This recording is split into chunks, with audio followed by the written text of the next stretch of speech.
The perfect performance, the perfect piece. My twist on the Moroccan Poetry Slam, or I'll be the judge of that. Diary entry number 11, written May 9th and May 18th, 2006. The perfect performance, the perfect piece. My twist on the Moroccan Poetry Slam, or I'll be the judge of that. Diary entry number 11, written May 9th and May 18th, 2006. I shouldn't be aware of you. You shouldn't be aware of me. Well, not completely, though completely.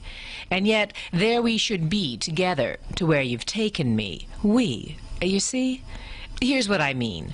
Beautiful black man, yes. Pretty, pleasing to the palate of the eye, yes. And a body? Yes, of course. A bodybuilder, and brighter than the average bear. Yes, all those things. A writer, raised and fed on the family farm, somewhere over the ocean and beyond the Americas, in another place and in another time, far, far away from here.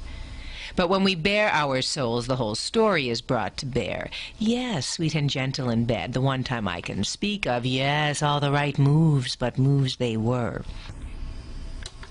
A sense of see me dance was in the air, and aren't I pretty, and can't I move so well? Our skin on skin felt good, felt great, I can tell you that quite honestly, and he lifted me so easily up and over and around. But there was a whisper in the air. No, really louder than that, that kept it all above sea level. Not deeper than our ancient history brought back to bear, or higher than our future there, all awares in the air. More of a competent dance with a competent partner that plods forward in the dark by rote, by method, not by feel, not by the thing at the pit of our souls that is real. Too much see me dance and love me, yes, maybe a bit of love me too instead of I love you, with a quiet understanding, yet unspoken, that I love me too, with or without you. Missing that emphatic yet undeniable admission that I love this you and me without boundaries, soft, safe, and sexy as skin on skin. Boundaries broken by a bed belonging to no home, away from home, suspended, neutral, undefined, open to new definition, redefinition, recreation with clear definition, or finally no definition at all. A loophole in the air out there where I thought I saw a glimmer there in the air for a moment, shimmering, swinging, and silently singing with great fervor. Well, maybe not so much great and maybe not so much fervor as fantasy in this silent song that made the eyes dance anyway. I thought I went to bed with a man of the universe, and when I woke, a black man was in my bed, and I didn't like his body and I didn't like his nappy, no.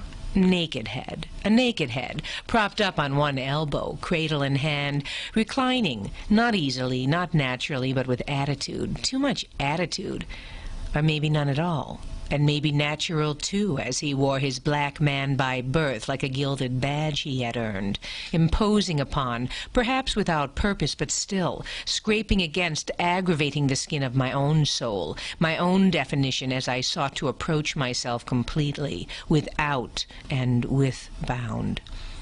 It was not familiar to me, skin worn over and over and over and defining his soul. Well, no, it just rubbed me the wrong way. It just did not appeal to me, not there in my bed. And I couldn't do it, that's all there is to it.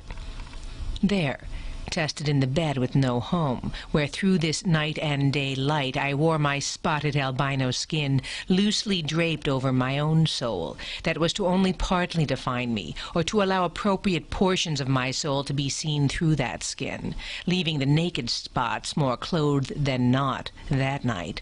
In truth, feeling unjustly, unwittingly, and unwillingly exposed and vulnerable by that skin in the morning light. A skin whose many varied coats could, would, and did often let me swim and glide in between and over, inside and about, an entirely, altogether different universe. So when I thought about that again, and about the beautiful piece that beautiful black woman performed so beautifully and competently, but with a "watch me" whispered, well, louder than that, that distanced and distracted me, and so detracted from the piece.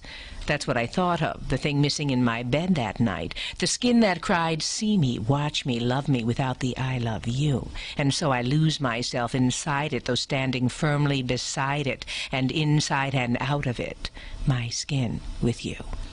That's what I thought of when that beautiful black woman performed so beautifully and competently, but with a "watch me" whispered, well, louder than that, that distanced and distracted me, and so detracted from the piece. That's what I thought of, the thing missing in my bed that night, the skin that cried, "See me, watch me, love me," without the "I love you." And so I lose myself inside it, though standing firmly beside it, and inside and out of it, my soul with you. Alone with my pieces, the perfect performance has come. The perfect work for me that I can hear, that I can feel, that I know by its sound and by its sense was born in a place that is real, that read over and over and over, washes over like a wave and closes down and over like a tight seal.